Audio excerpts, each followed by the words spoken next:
Hai guys, ketemu lagi. Akhirnya kita punya waktu untuk membuat video review. Kali ini saya akan mereview Study Bible. Tapi sebelum mereview Study Bible ini, saya membuat disclaimer dulu.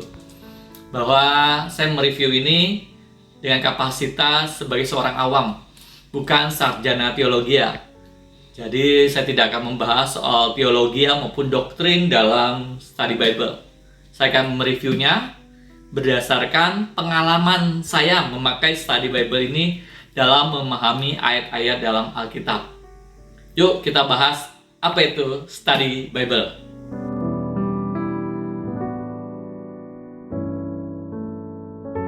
Study Bible adalah Alkitab dengan beberapa fitur tambahan yang bertujuan menolong kita untuk mempelajari ayat Alkitab. Beberapa fitur yang biasanya ada di sebuah Study Bible. Pengantar kitab. Ada pengantar di setiap awal kitab yang berisi latar belakang kitab, siapa yang menulis kitab tersebut, konteks sejarah dan budaya saat penulisan, ditujukan kepada siapa kitab tersebut. Dalam pengantar kitab juga diberikan garis besar isi kitab tersebut dan timeline.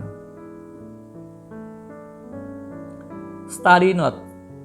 Study Note merupakan penjelasan dari ayat-ayat Alkitab. Penjelasan kata-kata penting dari ayat-ayat tersebut. Sejarah dan literasi dari ayat. Kadang, Study Note di ayat juga menjelaskan kaitan dengan ayat lainnya. Study Note inilah yang membuat sebuah Alkitab disebut Study Bible. Makin banyak sebuah Study Notes dalam Study Bible, makin dalam kita menggali ayat-ayat tersebut. Catatan kaki biasa merupakan keterangan untuk penerjemah kata-kata dalam ayat tersebut.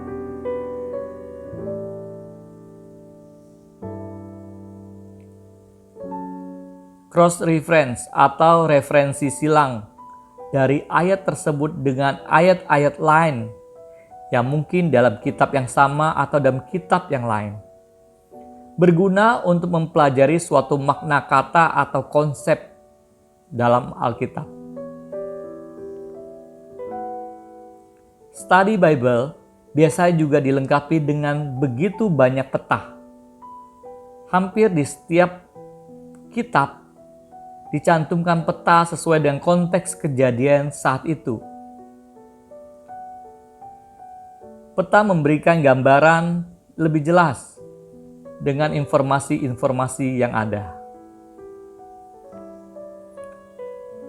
Tabel juga diberikan. Tabel biasanya berisi data-data dalam kitab atau peristiwa, dirangkum dalam satu data yang mudah dibaca. Study Bible juga dilengkapi dengan artikel-artikel berupa profil tokoh-tokoh Alkitab,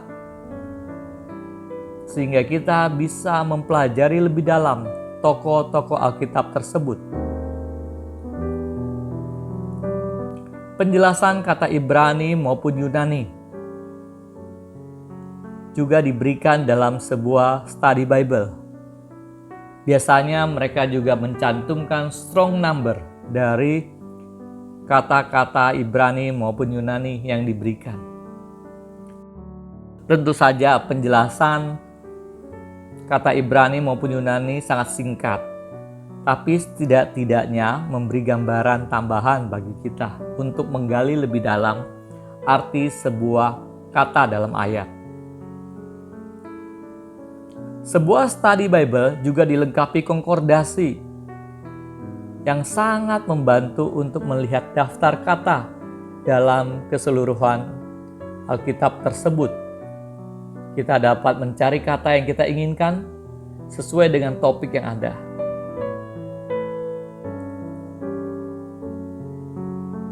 Daftar indeks juga diberikan untuk melihat suatu topik secara cepat. Study Bible juga dilengkapi dengan foto-foto, temuan arkeologi maupun ilustrasi.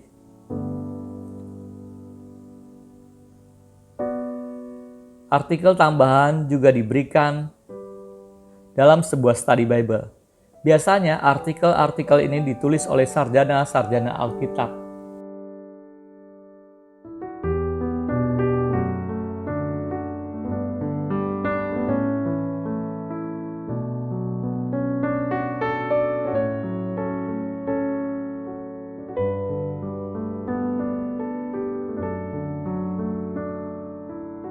Study Bible sangat menolong saya dalam memahami ayat-ayat di Alkitab, memberikan gambaran atau sisi lain yang selama ini saya tidak mengerti. Karena memang saya orang awam, tidak mempelajari Alkitab secara akademis. Bagaimana dengan kalian ketika mempelajari Alkitab? Apakah menggunakan sebuah study Bible juga? Sharing pengalaman Anda, tulis dalam komen di bawah, sehingga menjadi berkat bagi kita sekalian. Sekali lagi, mari kita jadi pelaku firman, bukan hanya pembaca saja. God bless.